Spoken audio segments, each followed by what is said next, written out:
In time, he moves inside even without him realizing it, not even wanting to hear God mentioned. He feels and reacts and responds in this manner because of feeling abandoned and left for the vultures, which God created and has given power to pick at the flesh, the emotions, and the mind of this so-called unfaithful servant, while those who serve the evil in which they were created for are forever God's most faithful servants. I walk away and into where one just can't seem to have the resources to freely venture into a place of insurance. Each effort has to be challenged by people who are nothing less than defilers. That place that has been blessed and therefore earned for his deeds towards a humanity that has become inhumane.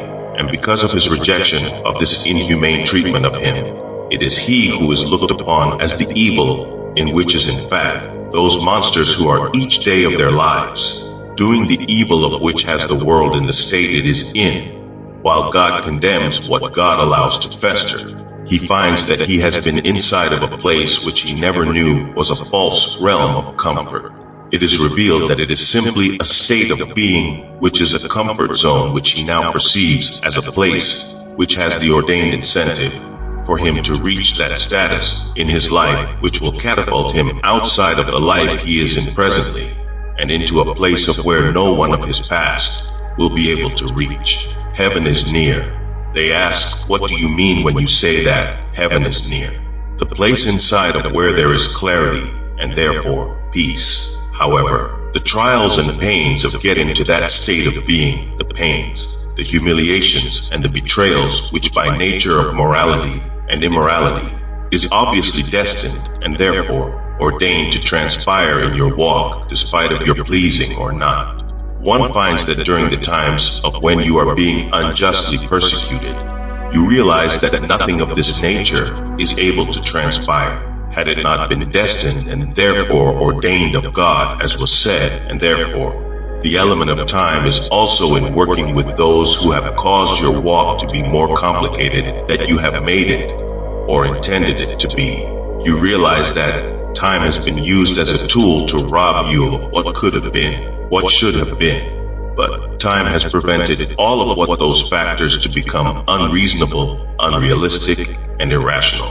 These realities have been made your realities by way of other people interfering in your living journey, holding their own agenda, that heaven, as it is revealed after surviving through the storms of deception, humiliation, and the blunt, indelicate disregard of your feelings, and the thoughts which could cultivate by way of those hurt feelings, is a place of where you perceive your living as a state of what most would assert to be as a recluse, an introvert, or a human being that is abnormal.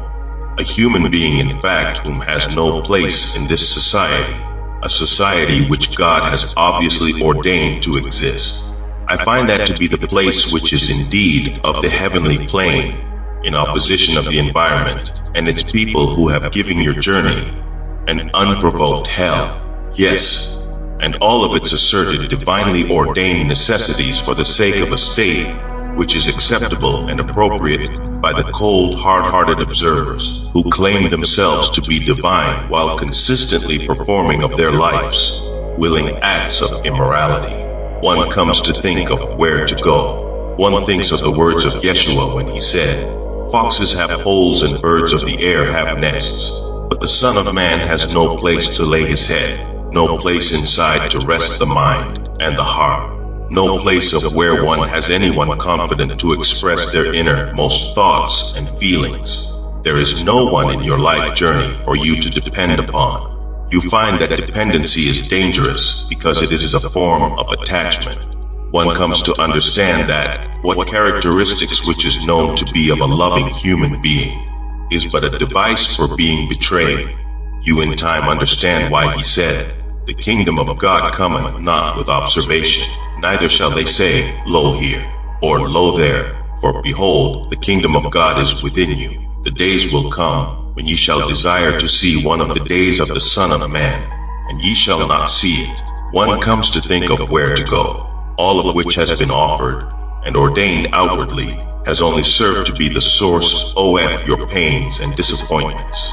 Your answers for your peace will forever be that which has forever been within, finding that peace within, while it reveals itself despite what is transpiring outwardly. Rather it involves you or not. You find in observation of yourself a clarity that is beyond being able to be explained within the realms of knowledge, because knowledge is limited. You find yourself non-reactionary and now only responsive intellectually, as your intellect is governed by a clarity which has its own discipline that you find yourself not having to submit to fulfill its moral implications. Peace has indeed been made still. No more need for romantic unions. No more need for companionship. No more need for brotherhood. No more need for social acceptance.